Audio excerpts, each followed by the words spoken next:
Buddha, or Siddhartha Gautam, was born around 567 BCE in a small kingdom just below the Himalayan foothills. His father was a chief of the Shakya clan. It is said that 12 years before his birth the Brahmins prophesied that he would become either a universal monarch or a great sage. To prevent him from becoming an ascetic, his father kept him within the confines of the palace. Gautam grew up in princely luxury, shielded from the outside world, entertained by dancing girls, instructed by Brahmins, and trained in archery, swordsmanship, wrestling, swimming, and running. When he came of age he married Gopa, who gave birth to a son. He had, as we might say today, everything. And yet, it was not enough. Something as persistent as his own shadow, drew him into the world beyond the castle walls. There, in the streets of Kapilavastu, he encountered three simple things: a sick man, an old man, and a corpse being carried to the burning grounds. Nothing in his life of ease had prepared him for this experience. When his charioteer told him that all beings are subject to sickness, old age, and death, he could not rest. As he returned to the palace, he passed a wandering ascetic walking peacefully along the road, wearing the robe and carrying the single bowl of a sadhu. He then resolved to leave the palace in search of the answer to the problem of suffering. After bidding his wife and child a silent farewell without waking them, he rode to the edge of the forest. There, he cut his long hair with his sword and exchanged his fine clothes for the simple robes of an ascetic. Finding liberation with these actions, Siddhartha Gautam joined a whole class of men who had dropped out of Indian society to find liberation. There were a variety of methods and teachers, and Gautam investigated many atheists, materialists, idealists, and dialecticians. The deep forest and the teeming marketplace were alive with the sounds of thousands of arguments and opinions, unlike in our time. Gautam finally settled down to work with two teachers. From a Radhakalama, who had 300 disciples, he learned how to discipline his mind to enter the sphere of nothingness. But even though a Radhakalama asked him to remain and teach as an equal, he recognized that this was not liberation, and left. Next, Siddhartha learned how to enter the concentration of mind, which is neither consciousness nor unconsciousness, from Udraka Ramaputra. But neither was this liberation, and Siddhartha left his second teacher. For 6 years Siddhartha along with 5 companions practiced austerities and concentration. He drove himself mercilessly, eating only a single grain of rice a day, pitting mind against body. His ribs stuck through his wasted flesh and he seemed more dead than alive. The middle path his 5 companions left him after he made the decision to take more substantial food and to abandon asceticism. Then, Siddhartha entered a village in search of food. There, a woman named Sujata offered him a dish of milk and a separate vessel of honey. His strength returned, Siddhartha washed himself in the Naranjana river and then set off to the Bodhi tree. He spread a mat of kusha grass underneath, crossed his legs and sat. He sat, having listened to all the teachers, studied all the sacred texts and tried all the methods. Now there was nothing to rely on, no one to turn to, nowhere to go. He sat solid and unmoving and determined as a mountain, until finally, after 6 days, his eye opened on the rising morning star, so it is said, and he realized that what he had been looking for had never been lost, neither to him nor to anyone else. Therefore there was nothing to attain, and no longer any struggle to attain it. Wonder of wonders, he is reported to have said, this very enlightenment is the nature of all beings, and yet they are unhappy for lack of it. So it was that Siddhartha Gautam woke up at the age of 35, and became the Buddha, the awakened one, known as Shakyamuni, the sage of the Shakyas. For 7 weeks he enjoyed the freedom and tranquility of liberation. At first he had no inclination to speak about his realization. He felt would be too difficult for most people to understand. But when, according to legend, Brahma, chief of the 3000 worlds, requested that the awakened one teach, since there were those whose eyes were only a little clouded over, the Buddha agreed.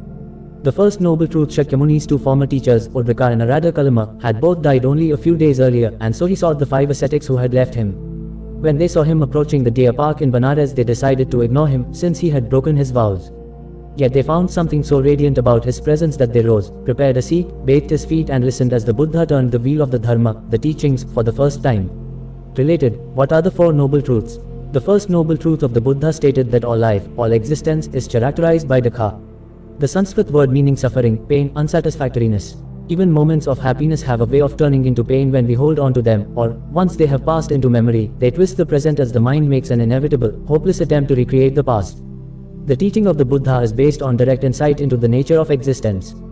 IR is a radical critique of wishful thinking and the myriad tactics of escapism, whether through political utopianism, psychological therapeutics, simple hedonism, and it is this which primarily distinguishes Buddhism from most of the world's religions, the theistic salvation of mysticism. Suffering is true, dukkha is noble, and it is true. It is a foundation, a stepping stone, to be comprehended fully, not to be escaped from or explained.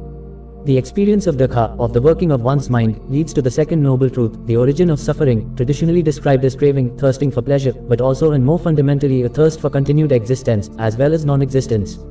Examination of the nature of this thirst leads to the heart of the second noble truth, the idea of the self or I, with all its desires, hopes, and fears, and it is only when the self is comprehended and seen to be insubstantial that the third noble truth, the cessation of suffering, is realized. The first Sangha, the 5 ascetics who listened to the Buddha's first discourse in the Deer Park, became the nucleus of a community. A Sangha of men women were to enter later, who followed the way the Buddha had described in his fourth noble truth, the Noble Eightfold Path.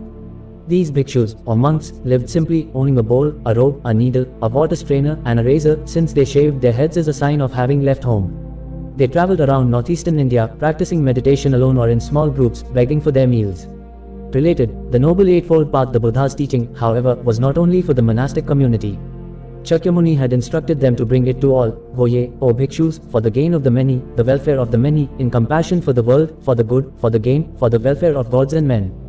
For the next 49 years Shakyamuni walked through the villages and towns of India, speaking in the vernacular, using common figures of speech that everyone could understand. He taught a villager to practice mindfulness while drawing water from a well, and when a distraught mother asked him to heal the dead child she carried in her arms, he did not perform a miracle, but instead instructed her to bring him a mustard seed from a house where no one had ever died. She returned from her search without the seed, but with the knowledge that death is universal. Death and impermanence. As the Buddha's fame spread, kings and other wealthy patrons donated parks and gardens for retreats. The Buddha accepted these, but he continued to live as he had ever since his 29th year, as a wandering sadhu, begging his own meal, spending his days in meditation. Only now there was one difference. Almost every day, after his noon meal, the Buddha taught. None of these discourses, or the questions and answers that followed, were recorded during the Buddha's lifetime. The Buddha died in the town of Kushinagara, at the age of 80, having eaten a meal of pork or mushrooms.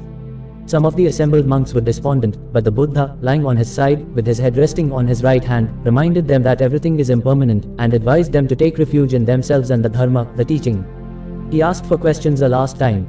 There were none. Then he spoke his final words, "Now then, bhikshus, I address you, all compound things are subject to decay, strive diligently." The first rainy season after the Buddha's parinirvana, it is said that 500 elders gathered at a mountain cave near Rajagriha, where they held the first council. Ananda, who had been the Buddha's attendant, repeated all the discourses, or sutras, he had heard, and Upali recited the 250 monastic rules, the Vinay, while Mahakashapa recited the Abhidharma, the compendium of Buddhist psychology and metaphysics. These 3 collections, which were written on palm leaves a few centuries later and known as the Tripitaka, literally 3 baskets, became the basis for all subsequent versions of the Buddhist canon.